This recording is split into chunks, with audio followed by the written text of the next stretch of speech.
ani ana ang amigo sa tanan, makapusman o adunahan, kinasing-kasing siyang nagahangyo kaninyo, uban yang tibok pamilya, nga tabangan nato ang iyang kandidatura.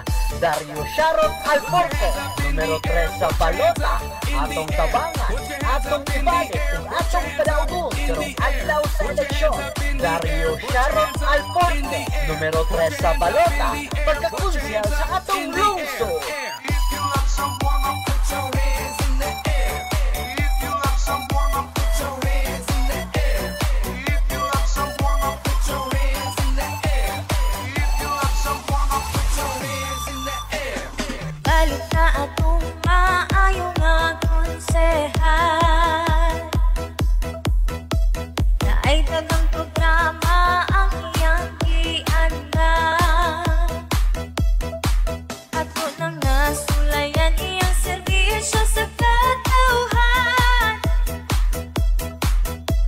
Nabangon kugihan nung na ay maruganan.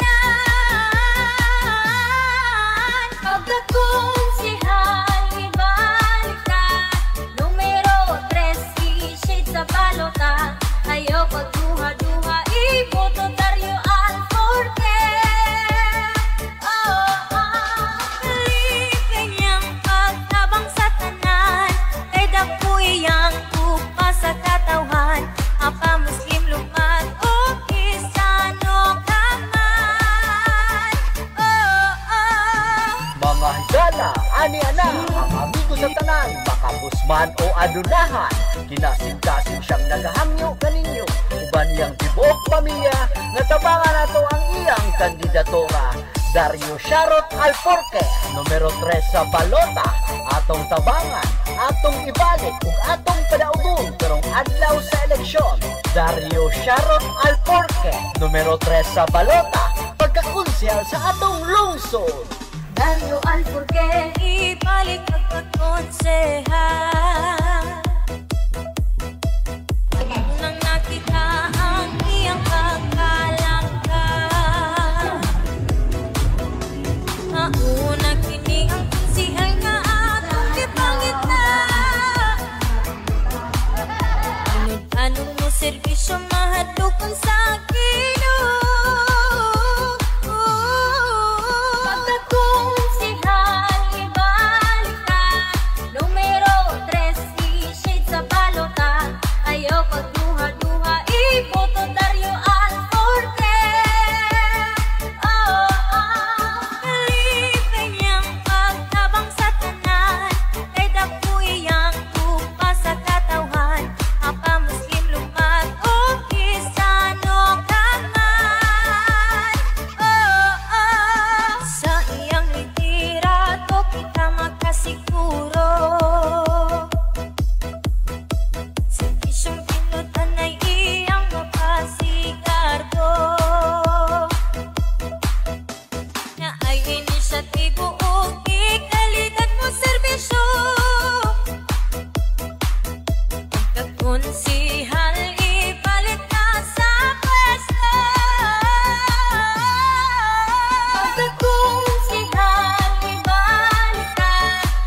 sakyanan.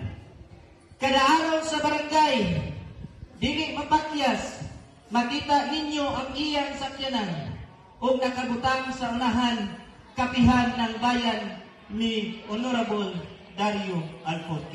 Kaayo, garuloyon. Ang ibalikan, numero 3, isin sa balota. Ayaw pagkuha-kuha, iboto Dario Alforte.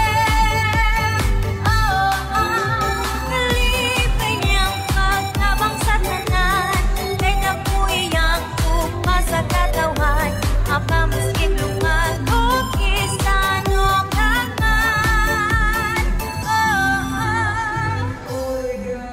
Ako nakita ninyo, ang kamo may kuyo.